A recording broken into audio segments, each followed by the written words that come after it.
Clay Burdett here with co-head softball coach Karen Bitter. Coach, since we talked, you guys played Anderson at home and then traveled to Wingate in conference play.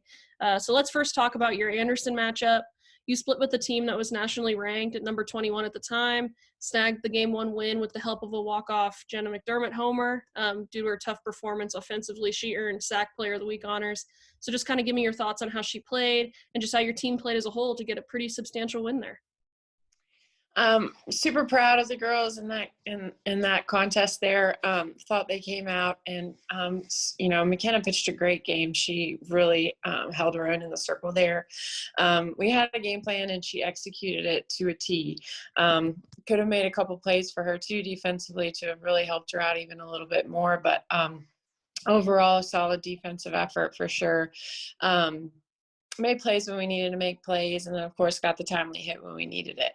The big at bat, in my opinion, really was actually Michaela Barney with 2 outs, our number 9 hitter. For her to kind of extend the inning there and get us back around to the top was big time.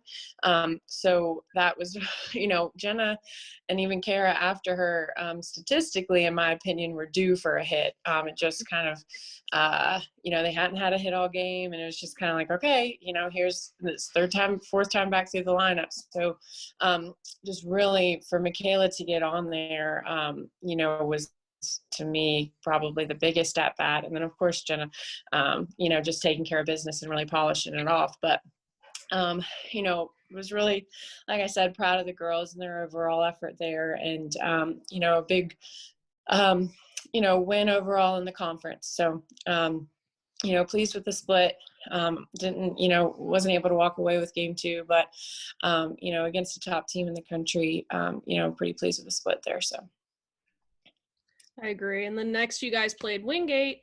In each game, I just felt like the Bulldogs just had one huge inning that kind of sealed the deal for them. For sure. In that first game, we saw a late 6-run 5th inning, and then in game 2, we saw a second inning with 5 Bulldog runs. So just kind of give me your thoughts on that series. For sure. So, another road contest where we, just kind of struggled.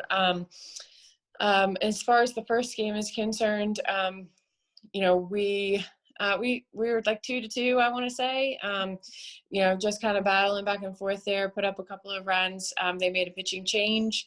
Then, they kind of had their big inning, but it was more our fault. We had a ground ball to third base that could have finished the inning off there, and we didn't make it. So they ended up getting that 3-run home run that, kind of next at bat. And it was kind of the same song and dance in game 2 too. As far as, that big inning, I think we, same idea.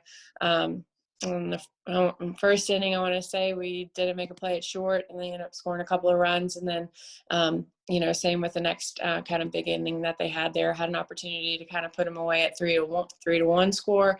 And then we had a ground ball to third, and we didn't make the play to finish the inning. So then, another home run and some more runs scored. So, our pitchers are putting us in some situations to be successful, but defensively, we just haven't been able to come away with that, finish the inning off play. When you kind of let good teams like Wingate hang around, they're going to take full advantage of it. And that's exactly what they did. We've discussed it as a team, obviously. And I think they're very much aware, but it's just at the end of the day, you just have to execute.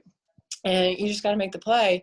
Certainly don't want to point blame or, make it one person's, loss or win or whatever it might be. But we are a team. And at that point, you just have to play and do your role and do it to the best of your ability. But, I think Wingate was a great team. They were strong offensively. They swung the bat well.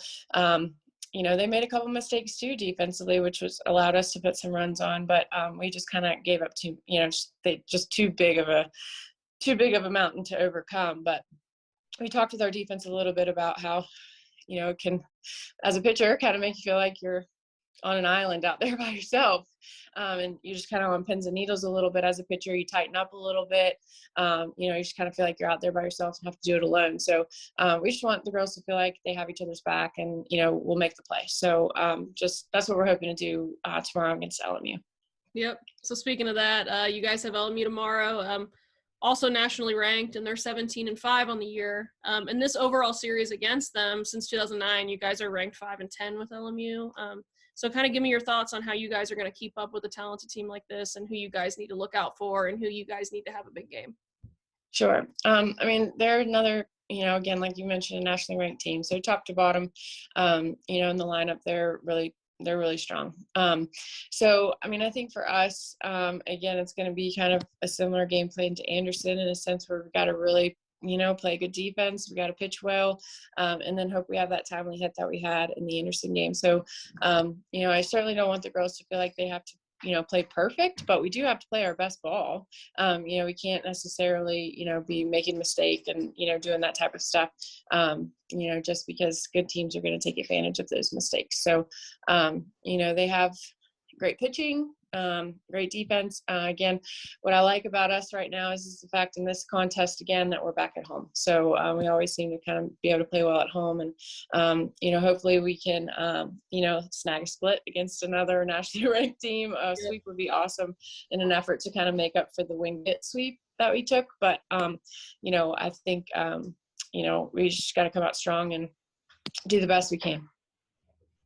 The UVA-wise Cavaliers will be back at home to face Lincoln Memorial on Friday, March 11th with 1 and 3 p.m. start times. As always, you can keep up with all UVA-wise softball statistics, schedule changes, and more on UVAWiseCavs.com. Thanks so much, Coach. Thanks, Chloe.